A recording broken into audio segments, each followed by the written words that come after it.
قديسنا النهاردة قديس جميل جدا اسمه ميساك أو أمساح. في الوقت اللي هو كان عايش فيه كان الإمبراطور ديوكليديانوس أمر باضطهاد المسيحيين، وراح إريانوس لأنصنة ماشي في كل صعيد مصر، ما كانش بيعمل حاجة في حياته غير إن هو يعذب المسيحيين. ولما وصل بالسفينة لساحل مدينة قفط على النيل، المدينة دي كانت تابعة لقوس في قنا، خرج له كهنة الأصنام عشان يقابلوه، هم فخورين جدا قدامه وبيقولوا له: عش يا مولانا إلى الأبد، فإنه لا يوجد في مدينتنا من يذكر اسم المسيح. ففرح إريانوس جدا وراح بعت لهم هدايا كتير وقدم ذبايح للآلهة وانطلق بسفينته. ولما سمع الكلام ده، صبي مسيحي اسمه ميساك أو أمساح كان عايش في شمال المدينة مع أخته سيئدورة في بستان كان معروف بحقل النسوة، كانوا بيشتغلوا فيه سوا عشان ياكلوا لقمة عيشهم والباقي كانوا بيديروا الفقر.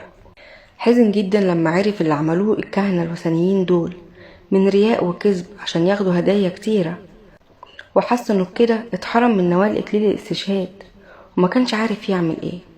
فراح صلى لربنا وطلب منه ارشاده ومعونته. وفي ليلة ظهر له ملاك الرب عشان يقوله: روح لمدينة قاو عشان هناك هتلاقي الوالي، واعترف باسم السيد المسيح.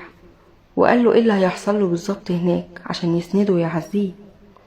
وتاني يوم الصبح صحي من نومه ورفع صلاة حرة لله وخرج لساحل المدينة وركب السفينة وراح على مدينة قاو زي ما الملاك قاله من غير ما يقول لاخته على اي حاجة. وهناك لقى إريانوس بيعذب المسيحيين، فراح صرخ وقال له: انا مسيحي.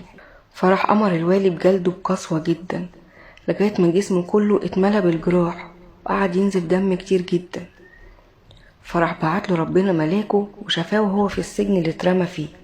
وتاني يوم راح الجند لما شافوه كده راحوا جلدوه مرة تانية، وبعدين لفوه في حصيرة ورموه في النيل، وأسلم الروح بيد الله ونال إكليل الشهادة يوم 16 من شهر كيهك.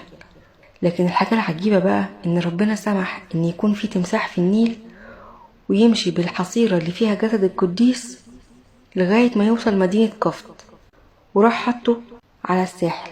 وراح ظهر ملاك الرب لأخته في الليل وقال لها على كل اللي حصل لأخوها وما ناله من مجد. وتاني يوم راحت أخته قالت لكل الكهنة وراحوا هم وكل المؤمنين للساحل وحملوا جسده بإكرام عظيم جدا ودفنوه في بستانه.